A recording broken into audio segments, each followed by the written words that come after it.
didn't want to get together just to enjoy the appetizers. There's another reason we're here tonight. I want to introduce Mike Maupin. He's running for the Assembly District 26. He's one of the Democratic candidates on the ballot. In 3 weeks, 3.5 weeks, the primary. I don't know Mike personally very much. Just met probably 3 weeks ago. Yes. But I do know his parents. Sometimes if you know parents, it says a lot about the kids too. It says a lot about them. Yeah, I had the honor of working with his dad, former Chief Justice Bill Maupin, for 18 years at the Supreme Court. And Justice Maupin is great intellect, really cares for the people of Nevada, for the citizens. And in the last year, we've had the privilege of getting to know his mother, Carol Maupin. We sing with her in the church choir at the Reno Buddhist Church. Cool. And people say, Buddhists have church choirs? We mostly chant. We chant mostly, so it's been really fun. They're two great people, and so that says a lot about Mike. So I'll just introduce Mike and let him tell us a few things about himself. Well, thank you very much. First, and again, thank you to our auspicious hosts. This is a wonderful event, and I'm very happy to be here tonight, and I'm very happy to be talking to you. This is an extraordinary year to be running for office, and it's in tough times that we can do the best work. This is where we can make our mark, and that's one of the reasons why I am so excited to be running for the State Assembly. My personal background, I think the thing I have to offer most is I am a teacher in the Washoe County School District. I've been working with kids for the last 13 years, 3 years out in Fallon at a charter school for at-risk kids, and for the last 5 years at Galena High School down in the southern part of the Washoe County School District. And there is no career I would change this for in the world.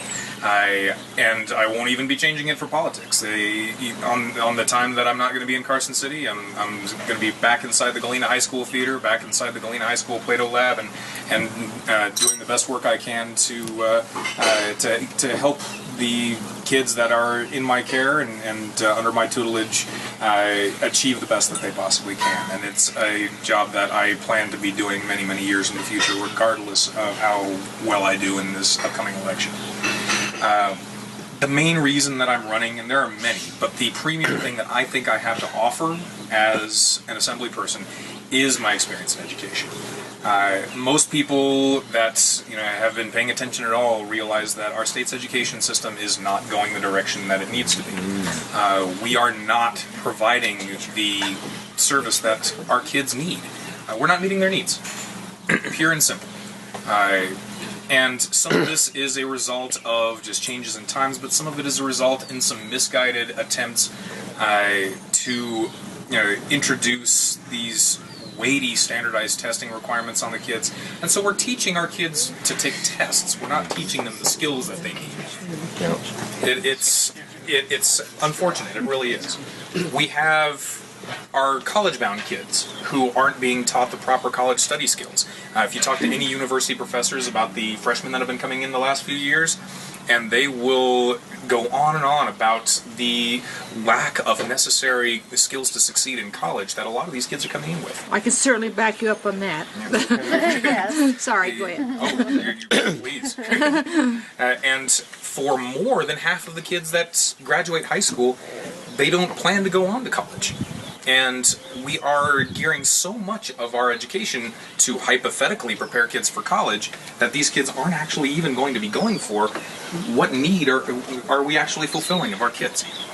We need to provide more vocational education for the kids who aren't planning to go to college so that they can actually get a job that can support a family once they leave school. We need to provide the skills that our college-bound kids need to be the leaders of our society in the future. We need to prepare our kids who are on the lowest levels as well as we prepare the kids on the highest levels. And we need to prepare them to do things that actually give them tangible skills for once they leave the school doors. We're not doing it right now. And there are very few people currently in the state legislature that have any experience in education at all. More than half of the money that's spent in the state of Nevada in the entire state is spent in education. More than 50%. And yet, out of all of our legislators, we have more than 60. Less than a handful have any experience in education at all. And only one public school teacher, and he's retiring. We need people who know our education system. It's very difficult to completely reform from without. You can ask anybody who is not a fan of the No Child Left Behind legislation about that.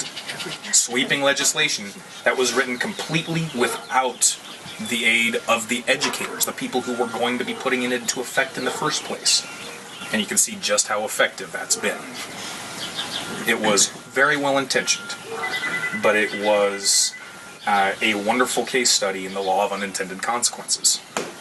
We need people to help reform the system who have experience in the system. And that is one of the things that I feel that I provide. And that's one of the things that I really want to do. Now, education isn't the only thing that I care about. There's a great many issues that are going to be facing the state in the upcoming future. We have been so dependent on the industries of gaming and mining for so long. Well, gaming, we're never going to get the same slice of the gaming pie that we once had. Vegas and Reno are no longer the only game in town. My mom is an Indian gaming regulator, and she tells me all the time on how much gaming throughout the country is growing. And that's only going to hit us. We're never going to get the same number of tourists back to Nevada that we had 10, 15, 20 years ago. It's just not going to happen. And if our entire state fiscal system is centered around having our tourists pay our taxes for us, and there are fewer tourists, well, the equation is pretty simple. We're going to have to do things differently. And to me, the biggest way of solving this problem is taking advantage of Nevada's natural resources in a way that is sustainable. We are the driest state in the entire country. Why aren't we doing more solar? We are among the most tectonically active states in the entire country. Why aren't we doing more geothermal? We have these fierce desert winds that blow through this entire state. Why aren't we doing more wind? These are things that the state legislature can help to encourage, and we can retool our economy so that we can have jobs that can never be exported. This is a hugely important thing. As far as our state's current budget crisis, well, the first thing that we have to do is absolutely find as many places as we can to be as efficient as we can. That's our first responsibility as legislators. We need, before we attempt to, find other sources of revenue, find places where we can spend our money better. Some of the best ways of doing this is to try to cultivate a culture of efficiency inside of our state government. Because right now, we punish efficiency. And this happens not only in Nevada, but all over the country. Every time a state department has a budget, if they don't spend every single dollar, then that budget is cut the following year. That punishes people for actually spending the public money wisely. We need to empower our departments. We need to empower every facet of state government to be efficient, to be creative, to spend our state's money better. We need to do things differently. That's how we narrow this gap. That's how we are worthy of the public trust. There are many other things aside from this. There are several issues that I'd be more than happy to talk with each and every one of you about. And one of the things, as both a student and an educator, that I've learned is that I do not know everything.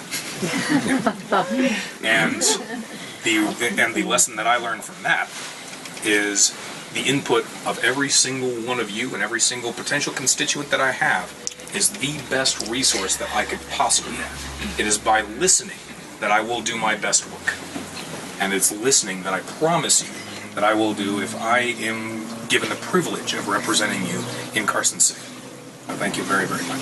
Thank